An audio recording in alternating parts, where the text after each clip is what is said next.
Hello students, कैसे हो आप लोग। होप आपकी पढ़ाई अच्छी चल रही होगी। मैं Ajaneesh Kumar Gupta with vast experience of more than 20 years for teaching students preparing for competitive examination. आज मैं ऑर्गेनिक केमिस्ट्री का एक छोटा सा टॉपिक लेकिन इंपॉर्टेंट टॉपिक उसके बारे में जिक्र करने वाला हूँ। और चैप्टर कौन सा है? अल्केन। नेचर में देखोगे तो बहुत सारे मॉलिक्यूल अल्केन हैं। जैसे हाइड्रोकार्बन में अगर मैं एलपीजी गैस की बात करता हूँ तो वो भी क्या है? अल्केन। तो अल्केन चैप्टर आपकी लाइफ को बहुत आसान बनाता है, इसलिए अल्केन का प्रिपरेशन और अल्केन का केमिकल रिएक्शन दोनों प्रॉपर तरीके से आना चाहिए। अगर मैं अल्कीन के केमिकल रिएक्शन की बात करता हूँ और मैंने जो अल्कीन अल्काइन चैप्टर में 16 रिएक्शन पढ़ाए हैं, ऑक्सीडेशन 22 रिएक्शन पढ़ाए हैं और रिडक्शन में 18 रिएक्शन पढ़ाए हैं, इन्हीं के कॉरस्पॉन्डिंग अगर मैं अल्कीन का प्रिपरेशन की बात करता हूँ तो सबसे पहले अगर मैं 16 रिएक्शन जो अल्कीन अल्काइन चैप्टर में पढ़ाया था उसमें आपका एक रिएक्शन हाइड्रोबोरेशन रिडक्शन, हम इसके कॉरस्पॉन्डिंग अल्केन बना सकते हैं। रिडक्शन वाले चैप्टर में जब हमने कैटालिटिक हाइड्रोजनेशन की बात किया था, इसके कॉरस्पॉन्डिंग अल्केन बना सकते हैं। यहाँ पे क्लेमेंसन रिडक्शन, इसके कॉरस्पॉन्डिंग अल्केन बना सकते हैं। वुल्फ किस्नर रिडक्शन, इसके कॉरस्पॉन्डिंग अल्केन बना सकते हैं। इसके अलावा HI रेड फॉस्फोरस, इसके कॉरस्पॉन्डिंग भी रिडक्शन के कॉरस्पॉन्डिंग अल्केन बना सकते हैं। यहाँ पर again zinc HCl alkyl halide से भी अल्केन बना सकते हैं। मतलब कुछ रिडक्शन के तरीके, हाइड्रोबोरेशन रिडक्शन के तरीके, उसके कॉरस्पॉन्डिंग अल्केन तो बना ही सकते हो, लेकिन इसके अलावा कुछ और इंपॉर्टेंट रिएक्शन है उसके कॉरस्पॉन्डिंग भी अल्केन बनाया जा सकता है। एक जिसमें साइंटिस्ट का नाम इन्वॉल्व है, रिएक्शन कौन सा है? Wurtz reaction. When alkyl halide is treated with sodium in presence of ether, give alkene as a product. Reaction का नाम क्या होता है? Wurtz reaction. डिटेल में हम मेन लेक्चर में पढ़ा चुके हैं। इसके बाद इनके लिमिटेशन को हटाया था इन्हीं के स्टूडेंट ने, जिनका नाम था कोरे हाउस, और इस रिएक्शन को बोलते क्या हैं? कोरे हाउस अल्केन सिंथेसिस। यहाँ से भी अल्केन बना सकते हो। मतलब अगर एनसीईआरटी के चैप्टर्स को देखें, alkene, alkene, alkyne, benzene, alkyl halide, alkyl aryl halide, alcohol, ether, phenol, aldehyde, ketone, carboxylic acid, amine, अब इसी से अल्केन बनाना है। मतलब अल्कीन अल्काइन के रिडक्शन से बना सकते हो, अल्काइल हैलाइड के रिडक्शन से बना सकते हो, एल्डिहाइड कीटोन के रिडक्शन से बना सकते हो, अल्कोहल के रिडक्शन से बना सकते हो। अल्काइल हैलाइड को वुड्स रिएक्शन से बना सकते हो, अल्काइल हैलाइड पे कोरे हाउस अल्केन सिंथेसिस से बना सकते हो। कार्बोक्सिलिक एसिड के हम यहाँ डीकार्बोक्सिलेशन से भी बना सकते हैं। कार्बोक्सिलिक एसिड के ऊपर कोल्बे इलेक्ट्रोलिसिस से भी बना सकते हैं। तो कोल्बे इलेक्ट्रोलिसिस से अल्कीन भी बन सकता है, कोल्बे इलेक्ट्रोलिसिस से अल्कीन भी बन सकता है और कोल्बे इलेक्ट्रोलिसिस से अल्काइन भी बन सकता है। मतलब हाइड्रोकार्बन बना सकते हो, एक पार्ट अल्कीन इसके द्वारा बनाया जा सकता है।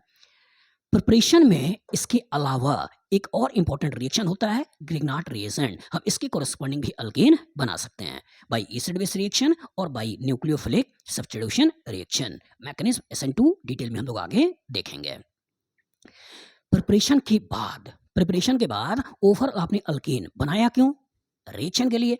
और जब इसके रिएक्शन की बात करते हैं तो इसका मतलब इसके अंदर केवल एक ही रिएक्शन आपको पढ़ना है, वो रिएक्शन पढ़ना है हैलोजिनेशन रिएक्शन। हैलोजिनेशन रिएक्शन का जनरल मैकेनिज्म कौन सी है? Free radical substitution reaction 3 step में प्रोसीड करता है। चेन इनिशिएशन, दूसरा कौन सा है? चेन प्रोपोगेशन, तीसरा कौन सा है? Chain termination. इनिशिएशन मतलब लाइट की मौजूदगी में बॉन्ड का तोड़ना, प्रोपोगेशन न्यूट्रल फ्री रेडिकल से न्यूट्रल फ्री रेडिकल का बनना, टर्मिनेशन फ्री रेडिकल्स का आपस में कंबाइन होना, न्यूट्रल मॉलिक्यूल बनना। इसमें ये जो चेन प्रोपोगेशन स्टेप है यही RDS है, यही रेट ऑफ रिएक्शन को गवर्न करता है। मेजर माइनर इसी के ऊपर डिसाइड होता है, किसकी रिएक्टिविटी ज़्यादा किसकी रिएक्टिविटी कम, इसी के ऊपर देखा जाता है। और इस रिएक्शन में फ्री रेडिकल का फॉर्मेशन है, तो जितना ज़्यादा स्टेबल फ्री रेडिकल होगा रेट ऑफ रिएक्शन उतना ही फास्ट होगा। इसका मतलब अगर अलग अलग अल्केन देते हैं और रिएक्टिविटी का क्वेश्चन पूछते हैं तो इसका मतलब स्टेबिलिटी ऑफ फ्री रेडिकल के ऊपर आपको फोकस करना है। जितना ज़्यादा स्टेबल फ्री रेडिकल उतना ज़्यादा उसकी रिएक्टिविटी। अब अगर क्वेश्चन और डिटेल में पूछा जाए तो यही आपका रिएक्शन होता है। सबस्ट्रेट, रिएजेंट, सॉल्वेंट, प्रोडक्ट, इन्हीं में चेंज करके क्वेश्चन पूछेगा। तो सबस्ट्रेट में एक ही तरह का चेंज होता है, रिएक्टिविटी का क्वेश्चन पूछा जाता है, स्टेबिलिटी ऑफ फ्री रेडिकल पर फोकस करना है। रिएजेंट हैलोजिनेशन में क्लोरीनेशन ब्रोमिनेशन की बात करते हैं, फ्लोरीनेशन आयोडाइजेशन को अवॉइड करते हैं। अब अगर सॉल्वेंट, चूंकि गैस हैं, एडिशनल कोई सॉल्वेंट नहीं लेते हैं, प्रोडक्ट के बारे में पूछा जाए तो कभी कभी क्वेश्चन में अल्कीन, जहाँ स्टीरियोकेमिस्ट्री नहीं है, हेलोजिनेशन करा के प्रोडक्ट स्टीरियोकेमिस्ट्री नहीं है, अल्कीन स्टीरियोकेमिस्ट्री नहीं है, प्रोडक्ट में स्टीरियोकेमिस्ट्री नहीं है। लेकिन कभी कभी ऐसा हो सकता है कि मॉलिक्यूल के अंदर एक ही केमिकली डिफरेंट हाइड्रोजन हो, कभी कभी हो सकता है एक से ज़्यादा केमिकली डिफरेंट हाइड्रोजन हो, कभी कभी ऐसा भी हो सकता है कि सबस्ट्रेट में स्टीरियोकेमिस्ट्री ना हो लेकिन प्रोडक्ट में स्टीरियोकेमिस्ट्री चला आए। एक कायरल कार्बन आ गया मतलब पेयर ऑफ इनेंसमर बन गया तो टोटल आइसमर बोले तो बोलना है 3, लेकिन अगर फ्रैक्शनल डिस्टिलेशन से कितने प्रोडक्ट बनेंगे तो बोलना है 2। इस तरह के क्वेश्चन भी आपसे पूछे जाते हैं। कभी कभी ऐसा भी हो सकता है कि सबस्ट्रेट में जो कंपाउंड हो इसमें स्टीरियोकेमिस्ट्री दिखाई ना दे रहा हो, जो प्रोडक्ट बना रहे हो तो हो सकता है कि आप यहाँ रिएक्शन करो और सोचो यहाँ स्टीरियो नहीं है, लेकिन यहाँ पे बी आर आने से यहाँ स्टीरियो हो सकता है। तो कभी कभी ऐसा हो सकता है कि आपको दिखाई ना दे कि यहाँ ब्रोमीन लगाने से स्टीरियो आने वाला है यहाँ, इसका मतलब आपको बनाकर चेक कर लेना है। तो सबसे पहले जितने केमिकली डिफरेंट हाइड्रोजन है उसके बेसिस पर डिफरेंट स्ट्रक्चर बना लो, फिर सोचो कि कहाँ कायरल कार्बन है और अगर कायरल कार्बन होगा तो स्टीरियो पकड़िए। कभी कभी ऐसा भी हो सकता है कि सबस्ट्रेट के अंदर स्टीरियोकेमिस्ट्री हो, इसके कोरस्पॉन्डिंग भी क्वेश्चन बनाया जा सकता है। कभी कभी ऐसा भी बन सकता है कि जो प्रोडक्ट बना रहे हो उसमें आपका मीजो भी आ जाए, कभी कभी ऐसा भी हो सकता है रेसमिक मिक्सचर भी आ जाए। तो जब मीजो की बात करना है तो अलग, और पेयर ऑफ इनेंसमर की बात करना है तो इसकी फिजिकल प्रॉपर्टी सेम होगी, इसका तो डिस्टिलेशन से इनका एक फ्रैक्शन, इसका एक फ्रैक्शन, तो फ्रैक्शनल डिस्टिलेशन से भी कभी कभी क्वेश्चन पूछे जाते हैं। कभी कभी ऐसा भी कर सकता है कि स्टीरियोकेमिस्ट्री फिक्स कर दे और स्टीरियोकेमिस्ट्री फिक्स करके क्वेश्चन बनाते। जैसे अगर मैं इसकी स्टीरियोकेमिस्ट्री फिक्स कर दूं और उसके बाद अगर देखूं तो ये सारे के सारे स्ट्रक्चर बनेंगे। इन स्ट्रक्चर में इसकी स्टीरियोकेमिस्ट्री फिक्स है मतलब प्रोडक्ट 1, यहाँ पर स्टीरियोकेमिस्ट्री नहीं है प्रोडक्ट 1, लेकिन यहाँ फिक्स है और यहाँ पे 2 ले रहे हो तो कोरस्पॉन्डिंग एस और ये आर, एस और एस यहाँ 2 बनने वाले हैं, और यहाँ पे स्टीरियोकेमिस्ट्री फिक्स है मतलब 1 बनने वाला है।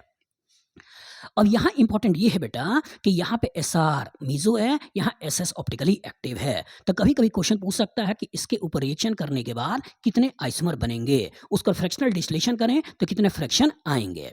कभी कभी ये भी पूछ सकता है कि इसके अंदर कितने ऑप्टिकली एक्टिव होंगे, कितने ऑप्टिकली इनएक्टिव होंगे, तो हर लेवल पे आपको तैयार रहना चाहिए।